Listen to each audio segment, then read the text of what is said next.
철학의 숲, 브랜던 오도너휴 지음, 허성심 옮김, 포레스트 북스. 우물한 개구리가 우물을 떠난 날. 새벽 동이틀 무렵이었어요. 하늘에는 구름 한 점 없고 땅에 드리운 그림자조차 없었어요. 늘 그랬듯이 개구리 프리다는 우물 바닥에 앉아 위를 쳐다봤어요. 커다란 두 눈으로 아래를 내려다보는 거북이 한 마리가 보였어요. 뭐지? 별 이상한 거북이가 다 있네? 프리다는 혼자 생각했어요. 거북이는 이내 사라졌어요. 프리다는 우물 안에서 아무 걱정 없이 마음 편하게 사는 것이 좋았어요. 낮에는 고개를 들어 머리 위에 떠있는 원 모양의 작고 파란 하늘을 보면서 안정감을 느꼈어요. 하늘 위로 떠가는 기다란 구름 조각과 오가는 새들을 구경하는 것이 좋았어요. 밤에는 신비롭게 반짝거리는 별과 달을 볼 수 있어서 행복했어요. 그런데 눈이 큰 거북이가 나타난 후로 마음이 불편해졌어요. 거북이는 어디서 왔을까? 왜 내 우물을 내려다봤지? 모든 것이 의문투성이었어요. 그날 밤 프리다는 거북이 꿈을 꿨어요. 꿈속의 거북이는 온몸이 붉은색이었어요. 거북이는 오른쪽 앞발에 쥐고 있던 황금색 씨앗 하나를 우물에 떨어뜨렸어요. 맑은 우물물 속에 가라앉은 씨앗은 태양처럼 밝은 빛을 냈어요. 너무 눈이 부셔서 앞을 볼 수 없었지만 프리다는 호기심을 억누를 수 없었어요. 실눈을 뜨고 씨앗 가까이 다가갔어요. 처음에는 냄새를 맡아보고 그 다음은 핥아봤어요. 그리고 혀를 내밀어 씨앗을 통째로 삼켰죠. 바로 그 순간 꿈에서 깼어요.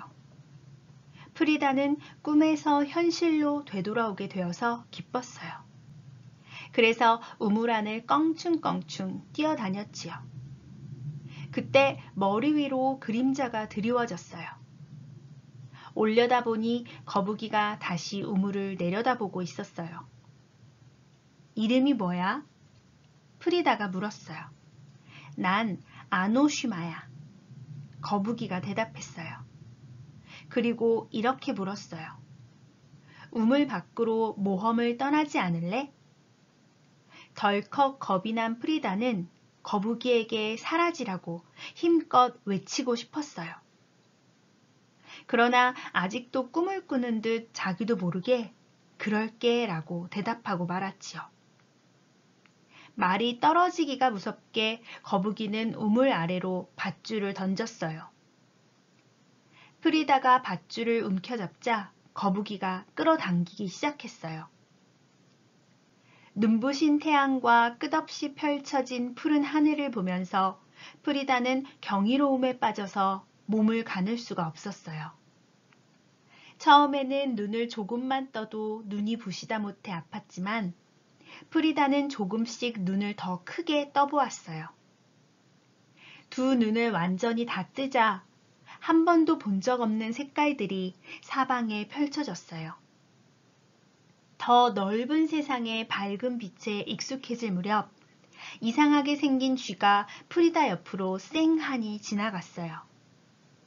우물 밖 세상은 위험과 모험으로 가득 찬 곳처럼 보였죠. 그 순간 갑자기 밀려드는 여러 냄새에 프리다는 깜짝 놀라고 말았어요. 프리다는 땅에 누워 코를 벌름거리며 행복에 젖었어요. 형형색색의 꽃과 풀, 다양한 나무와 동물에게서 나는 새롭고 신선한 향기가 프리다의 몸을 감쌌죠. 이제는 여러 소리가 뒤죽박죽 섞여서 들려왔어요. 프리다의 귀가 쫑긋거렸어요. 프리다는 새의 신비로운 노랫소리와 근처에서 들리는 요란한 강물 소리를 감상했어요. 새로운 감각을 경험하고 현기증을 느낀 프리다는 잠시 앉아서 뭘 좀 먹어야겠다고 생각했어요. 호기심에 이상하게 생긴 풀을 입에 넣었는데 늘 먹던 곤충보다 훨씬 맛있었어요. 발 아래 밟히는 여름풀은 우물 안에 단단하고 축축한 돌보다 훨씬 부드러웠고요. 프리다는 새로운 세상 속에 있는 자기 자신이 아주 만족스러웠답니다. 새로운 세상에 익숙해지고 있다고 막 느낀 순간 프리다는 키가 큰 풀에서 멋진 외가리 한 마리가 나오는 것을 봤어요. 새의 아름다움에 반해 프리다는 말없이 우두커니 서 있었지요. 외가리는 호기심 어린 표정으로 우아하게 프리다에게 다가왔어요. 프리다는 외가리가 무서웠지만 반갑기도 했어요. 프리다에겐 모든 것이 새로웠어요. 이 이야기는 중국 철학자 장자가 한 말을 각색한 것이에요. 개구리 프리다는 좁은 세상을 벗어나 더 많은 것을 경험할 수 있는 넓은 세상으로 나왔어요. 우물을 떠남으로써 프리다가 여태 살아온 좁고 둥근 세상은 여러 광경과 소리, 맛과 냄새가 가득한 세상으로 확대되었지요. 가늘게 떴던 눈을 그 어느 때보다 크게 뜨자 프리다는 전혀 알지 못했던 경이로운 세상을 보게 되었어요. 다양한 존재를 보고 느낌으로써 호기심도 생겨나고 생각도 넓어졌어요. 결국 생각하는 힘은 호기심에서 시작된답니다. 여러분도 아마 무언가를 처음 보거나 항상 진실이라고 믿어왔던 것을 의심하기 시작할 때 호기심을 느낄 거예요. 물론 호기심은 때로는 수수께끼처럼 어렵기도 해요. 편안하고 안전하고 확실했던 세상이 호기심 때문에 갑자기 사라질 수도 있어요. 이것이 프리다가 우물을 떠났을 때 생긴 일이지요. 혼란스러울 때도 호기심을 느낄 수 있어요. 그러면 이미 이해하고 있다고 생각한 것에 대해서 새로운 질문을 하게 될 거예요. 예를 들면 이런 질문들이에요. 시간이란 무엇일까? 생각한다는 것은 어떤 것일까? 말이란 무엇일까? 수는 어떤 것일까? 우주는 어디에서 시작되었을까? 왜 아무것도 없는 것이 아니라 무엇인가 있는 것일까? 어쩌면 이런 질문으로 인해 머릿속이 혼란스러워질 수도 있어요. 하지만 우리는 어디를 가든 호기심을 자극하는 것들을 보고 듣게 된답니다. 그리고 여러분이 철학 탐험의 어느 단계에 있든 호기심은 늘 여러분 곁을 따라다닐 거예요. 호기심을 이야기한 철학자들. 플라톤은 기원전 427년쯤 고대 그리스의 아테네에서 태어난 철학자로 서양 철학에서 가장 중요한 인물로 꼽힙니다. 그는 소크라테스로부터 많은 영감을 받았어요. 소크라테스는 플라톤이 가장 본받고 싶은 철학자였어요. 그는 플라톤이 쓴 대화편이라는 책의 주요 인물로 등장해요. 이 책은 소크라테스를 비롯한 여러 사람이 철학에 대해 대화를 나누고 토론하는 모습을 그렸기 때문에 제목이 대화예요. 대화편의 한 장면에서 소크라테스는 이렇게 말해요. 철학은 오직 경이감에서 시작됩니다. 플라톤은 지적 호기심도 경이감이고 정의, 지식, 진실, 정치, 죽음과 같은 특정한 개념의 경외심을 느끼는 것도 경이감의 한 종류라고 생각했어요. 플라톤과 더불어 역사상 가장 위대한 철학자로 손꼽히는 또 다른 인물은 아리스토텔레스예요. 아리스토텔레스는 고대 그리스에서 태어났고 17살에 플라톤의 제자가 되었어요. 그는 스승이 주장한 것처럼 사람들이 호기심을 통해 철학의 첫 발을 들여놓는다고 생각했어요. 아리스토텔레스에게 호기심이란 불편한 궁금증을 의미했어요. 궁금증은 우리가 무엇인가를 충분히 이해하고 있지 않다는 사실을 깨닫게 하므로 그 자체가 불편과 고통을 일으킬 수 있다는 뜻이에요.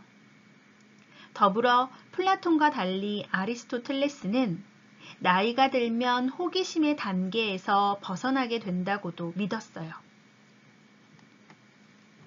윌리엄 블레이크는 영국의 시인이자 화가이고 판화가로 활동했어요. 블레이크의 시와 그림에서 중심을 이루는 주제 역시 경이감, 즉 지적 호기심이에요. 블레이크는 매우 다양한 시선으로 세상을 바라보았어요. 그는 한 알의 모래 속에서 세상을 보고 한 송이 야생화 속에서 하늘을 보는 것처럼 세상을 넓게 보는 법을 시로 표현했답니다. 존 모리아티는 아일랜드의 시인이자 작가이고 철학자예요. 모리아티는 누구든 공상의 세계를 걸어 다닐 준비가 되어 있지 않다면 현실의 세계를 걸어 다니는데도 준비가 되어 있지 않다고 생각했어요. 즉, 모리아티에게 공상의 세계와 현실의 세계는 하나의 세상이었던 거지요. 하지만 공상의 세계는 조금 더 특별해요. 공상의 세계로 들어가는 데 필요한 암호는 호기심과 호기심, 또 호기심이에요. 이런 깨달음을 통해 모리아티는 보는 것이 곧 호기심이고 호기심이 곧 보는 것이라는 사실을 알게 되었어요. 장님들은 왜 코끼리를 두고 다투었을까? 인도의 어느 작은 마을에 앞을 보지 못하는 6명의 남자가 살고 있었어요. 어느 날 아침 마을에 코끼리 한 마리가 나타났어요. 매우 드문 일이어서 마을 사람들 모두가 들떠 있었지요. 6명의 장님도 코끼리가 어떤 모습일지 무척 궁금했어요. 그들은 눈으로 볼 수 없기 때문에 각자 한 명씩 손으로 만져서 생김새를 설명하기로 했어요. 한 명씩 코끼리를 손으로 만지기 시작했어요. 코끼리는 기둥처럼 생겼네. 첫 번째 장님이 코끼리의 다리를 만지면서 말했어요. 아니야, 새끼줄처럼 생겼어. 두 번째 장님이 코끼리 꼬리를 만지면서 말했어요. 무슨 소린가? 코끼리는 두툼한 나무 방망이처럼 생겼어. 코끼리의 코를 만지면서 세 번째 장님이 소리쳤어요. 큰 부채 같은데? 네 번째 장님이 코끼리의 귀를 만지면서 말했지요. 단단한 창을 닮았는데 뭐. 코끼리의 상아를 만지던 다섯 번째 장님이 말했어요. 아닐세, 자네들 모두 틀렸어. 코끼리는 커다란 벽처럼 생겼어. 마지막 여섯 번째 장님이 코끼리의 배를 만지며 말했어요. 6명의 장님은 서로 자기가 맞고 다른 사람은 틀렸다고 옥신각신했지요. 말다툼이 점점 심해지고 있을 무렵 한 현명한 남자가 우연히 옆을 지나가게 되었어요. 6사람이 왜 그렇게 소란을 떨고 있는지 궁금했던 남자가 물었어요. 왜 그렇게 다투고 계십니까? 코끼리의 외모에 대해서 서로 의견이 달라서 그럽니다. 장님들이 일제히 대답했어요. 코끼리를 만져본 경험담을 하나하나 들은 후 남자는 문제가 무엇인지 차분히 설명했어요. 여러분이 말한 것이 틀린 것은 아니에요. 모두 옳아요. 각자 다른 부위를 만졌기 때문에 서로 다르게 이해하고 있는 것뿐이에요. 코끼리는 여러분이 말한 특징을 모두 가지고 있답니다. 고대 인도에서 전해지는 이 이야기는 19세기 미국 시인 존 고드리프 섹스의 시를 통해 서양에 알려졌어요. 6명의 장님들은 코끼리를 직접 만져봤기 때문에 코끼리의 생김새를 잘 안다고 확신했어요. 코끼리를 직접 경험했다는 이유 하나만으로 자신의 견해를 조금도 의심하지 않은 것이죠. 본인들이 제한적이고 부분적인 경험만 했다는 것을 깨닫지 못했답니다. 옆 사람에게 그저 자네가 만져본 코끼리는 어떤가? 라고 물어보기만 하면 되는데 그럴 생각을 전혀 하지 못했어요. 이처럼 서로에게 간단한 질문을 하고 상대방의 말에 귀를 기울였다면 코끼리의 생김새를 더 잘 알 수 있지 않았을까요? 코끼리의 일부만 만져본 장님들처럼 우리도 세상에 대해 제한적인 경험을 하며 살아가요.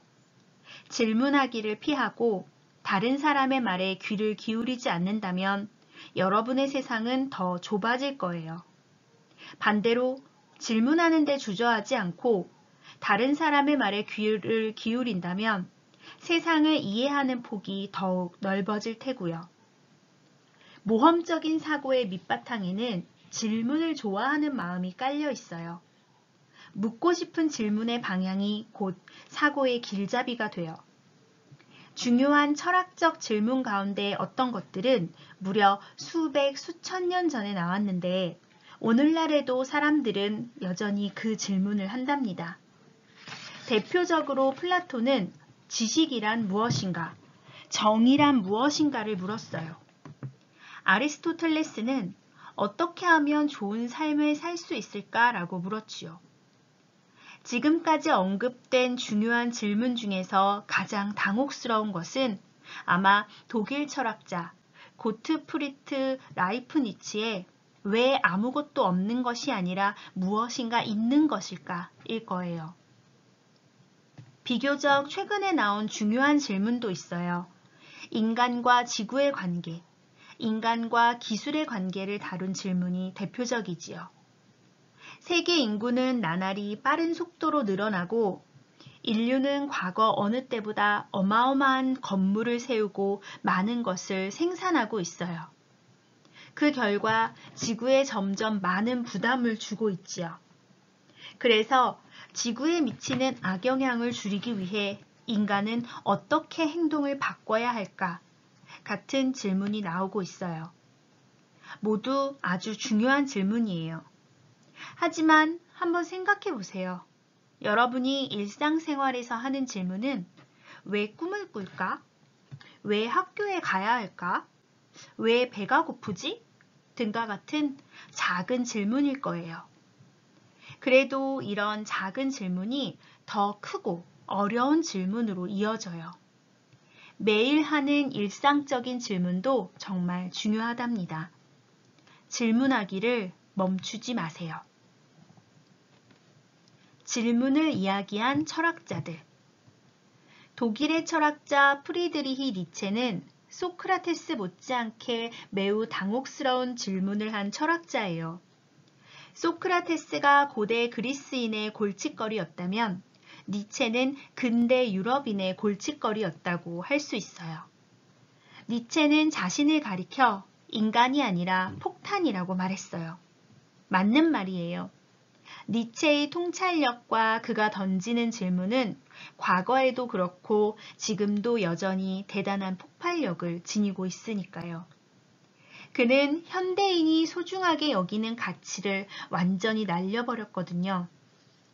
그전까지 우리가 이해하고 있던 신과 영혼, 인간과 이상, 도덕적 가치는 니체를 통해 완전히 무너지고 말았어요. 도덕적 가치란 옳고 그름을 결정할 수 있게 도와주는 것을 말하는데 니체는 도덕적 가치에 의문을 제기했어요. 우리의 도덕적 가치는 어디에서 오는 걸까? 도덕은 인간을 어떻게 생각하는가? 등 도덕적 가치가 우리에게 옳은 것인지 아니면 그른 것인지 다시 생각하게 하지요. 독일의 또 다른 철학자 마르틴 하이데거는 우리가 당연하게 받아들이는 가장 기본적인 생각에 대해 의심하고 또 의심하라고 말했어요. 하이데거는 인생의 많은 시간을 존재란 무엇인가? 라는 질문에 답을 찾는 데 보냈어요. 그런데 하이데거보다 2000여 년 먼저 존재의 의미를 두고 고민한 철학자가 있어요. 바로 플라톤이에요. 플라톤을 두고 하이데거는 그보다 존재의 의미를 더 잘 설명하려고 노력한 사람은 없다고 평가했어요. 하이데거는 존재에 관한 질문뿐만 아니라 생각한다는 것은 무엇인가, 사물이란 무엇인가, 진리란 무엇인가 라는 심오한 질문도 했답니다. 존 모리아티는 인간의 행동에 대해 우리 스스로 의문을 제기하고 되짚어 봐야 한다고 했어요. 그는 인간의 행동이 지구에게 해로운 바이러스와 같은 것은 아닌지 고민했어요. 예를 들어 독감 같은 바이러스는 우리의 면역 체계를 공격하고 병들게 해요. 인간의 행동을 바이러스에 비유하면서 모리아티는 이렇게 물었어요. 인간이라는 존재는 지구의 면역 체계를 파괴하는 바이러스인가? 이 질문의 답이 그렇다라면 우리는 지구를 바라보는 시각과 지구 위에서 생활하는 방식을 과감하게 바꿔야 할 거예요. 스웨덴 출신의 철학자 닉 보스트롬은 첨단 과학기술, 특히 생각하고 학습하는 능력을 갖춘 컴퓨터나 인공지능에 대해 인간이 얼마나 성숙하게 대응할 수 있는지 의문을 제시했어요. 첨단 과학기술은 여러분의 할아버지 세대나 심지어 부모님 세대가 상상도 할 수 없던 놀라운 방식으로 생활의 중요한 일부가 되었어요. 보스트롬은 인공지능이 인간을 뛰어넘게 되면 우리는 어떻게 대비해야 할까? 라고 물었어요. 앞으로 우리를 따라다닐 무시할 수 없는 질문이지요. 인공지능에 대한 질문은 영국 과학자 앨런 튜링도 했어요. 사실 1950년대 이후로 많은 과학자가 컴퓨터가 지능을 가질 수 있는지 시험하곤 했어요. 튜링은 튜링 테스트라는 시험을 만들어 컴퓨터가 인간과 비슷한 지능을 가질 수 있는지 확인했어요. 간단히 말해 튜링 테스트는 먼저 연구자와 컴퓨터가 글자를 통해 대화를 해요. 그 다음 제3자에게 대화를 보여주고 둘 중 누가 인간인지 가려내라고 하는데 만약 제3자가 제대로 구분하지 못하면 컴퓨터는 튜링 테스트를 통과한 것이 돼요. 오늘날에는 인공지능의 발달로 컴퓨터가 튜링 테스트를 점점 더 쉽게 통과하고 있어요.